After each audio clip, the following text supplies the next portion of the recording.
जय माँ दुर्गा। आप सभी को हमारे चैनल दी एपिक भारत की तरफ से विक्रम संवत 2081 के शारदीय नवरात्रि की कोटि कोटि शुभकामनाएं। आप में से शायद 10% लोग ही उन 9 देवियों के बारे में जानते होंगे जिनको हम अभी इन 9 दिनों में पूजने वाले हैं, और उनमें से भी शायद मात्र 2% लोग ही होंगे जो उन 9 देवियों का हमारे जीवन से किस प्रकार से सीधा सीधा संबंध है उस बारे में जानते होंगे। और आप सभी में से मात्र 7% लोग ऐसे हैं जिन्होंने हमारा चैनल सब्सक्राइब किया हुआ है, तो कृपया सब्सक्राइब जरूर कीजिए और हमारे इस परिवार का हिस्सा बन जाइए। खैर, और अ सीरियस नोट, आज इस वीडियो में आइए मिलकर समझते हैं कि नवरात्रि में देवी माता के जो 9 स्वरूप हम पूजते हैं वे हमारे जीवन से किस तरह से सीधे तौर पर जुड़े हुए हैं। अंत तक इस वीडियो में जरूर बने रहें। नमस्तस्यै नमस्तस्यै नमस्तस्यै नमो नमः।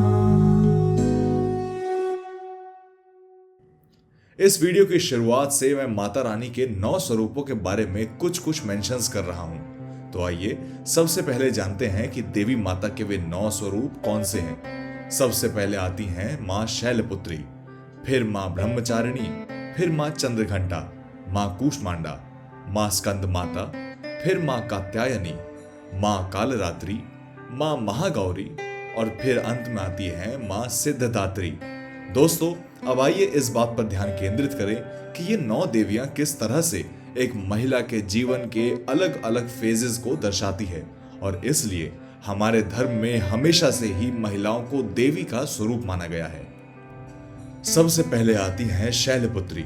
शैल का मतलब होता है पर्वत, यानी यह रूप मां पार्वती के उस रूप को दर्शाता है जब उन्होंने पर्वतराज हिमावत की पुत्री के रूप में जन्म लिया था। यही वो पहला चरण एक स्त्री के जीवन में होता है, यानी जब वो एक पुत्री के रूप में होती है। मां दुर्गा की दूसरी स्वरूप है ब्रह्मचारिणी। इस रूप में मां को किसी वाहन के या अस्त्र के साथ नहीं दिखाया जाता है, क्योंकि यह रूप स्त्री के जीवन के उस चरण को दर्शाता है जब वह ज्ञान अर्चन और ब्रह्मचर्य का पालन करते हुए तप करती है। इसी रूप में मां पार्वती ने देवादिदेव महादेव को पाने के लिए कई वर्षों तक तप किया था। तीसरी स्वरूप है चंद्रघंटा। इस रूप में आप ध्यान से देखें तो मां ने शंकर भगवान की तरह एक चंद्र अपने शीश पर धारण किया हुआ है।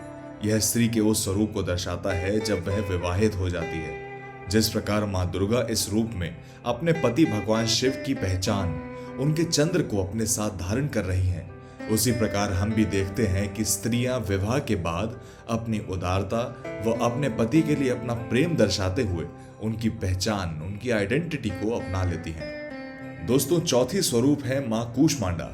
यह शब्द कूष्म और अंडा के मेल से बना है। कूष्म का अर्थ होता है ब्रह्मांड और अंडा शब्द यहां रिप्रेजेंट करता है कॉस्मिक एग। दोस्तों, इस रूप में वह वैवाहिक स्वरूप अब मां बनने को तैयार हो चुकी है। वे जगत की, संसार की, इस समस्त ब्रह्मांड की मां है। पांचवी स्वरूप है मां स्कंद माता। स्कंद भगवान कार्तिकेय का ही एक दूसरा नाम है। इस रूप में मां दुर्गा एक बालक की, यानी कार्तिकेय की मां बन चुकी है। उनका हृदय मां की ममता से भरा हुआ है, और यही हम अपने आसपास देख सकते हैं। जब एक स्त्री मां बनती है तो उसके जीवन का आधार उसके बच्चे बन जाते हैं। यही चरण स्कंद माता के रूप के द्वारा दर्शाया जाता है। छठी स्वरूप है मां कात्यायनी, और यह रूप स्त्री के जीवन के उस चरण को दर्शाता है जब वह एक सशक्त और स्वतंत्र व्यक्तित्व बन जाती है। मां कात्यायनी का जन्म महर्षि कात्यायन के घर में हुआ था, और इस रूप में वह असुरों का विनाश करती है। यह वही समय होता है जब एक स्त्री अपने जीवन में आत्मनिर्भर बनकर समाज और अपने परिवार की रक्षा करने में समर्थ हो जाती है। सातवीं स्वरूप है मां कालरात्रि। मां कालरात्रि को महाकाली के रूप में भी जाना जाता है। इस रूप में मां दुर्गा बहुत ही उग्र और भयंकर रूप में प्रकट होती हैं। यह स्त्री के जीवन के उस समय को दर्शाता है जब वह किसी भी चुनौती या विपत्ति का सामना करने के लिए तैयार होती है। यह रूप जीवन के संकट या विपत्ति के समय को दर्शाता है जब स्त्री अपने साहस से हर मुश्किल को परास्त करती है।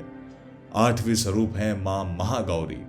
महागौरी का यह स्वरूप उस स्त्री को दर्शाता है जो जीवन की कठिनाइयों और संघर्षों से पार पाकर शांत और परिपक्व हो चुकी है। यह स्त्री के उस रूप का प्रतीक है जहां वह जीवन के अंत में अपनी आध्यात्मिक यात्रा पर होती है, संतोष और धैर्य की प्रतीक होती है, ठीक वैसे ही जैसे मां महागौरी। आखिरी और नवमी स्वरूप है मां सिद्धिदात्री, जो सभी सिद्धियों को प्रदान करने वाली है। यह जीवन के अंतिम चरण का प्रतीक है, जब एक स्त्री सभी ज्ञान और अनुभवों को आत्मसात कर जीवन को पूर्णता की ओर ले जाती है। इस रूप में स्त्री अपने अनुभवों के कारण जीवन की सभी उपलब्धियों को प्राप्त करती है। तो दोस्तों, आपने देखा कि नवरात्रि में पूजे जाने वाली ये 9 देवियां एक महिला के जीवन के अलग अलग चरणों को कैसे दर्शाती हैं। यही कारण है कि हमारे सनातन धर्म में नारी को देवी का रूप माना गया है। हर स्त्री अपने जीवन में 9 स्वरूपों से गुजरती है और अपनी पहचान को पाती है। आपको हमारा यह वीडियो कैसा लगा, कमेंट्स में जरूर बताइएगा।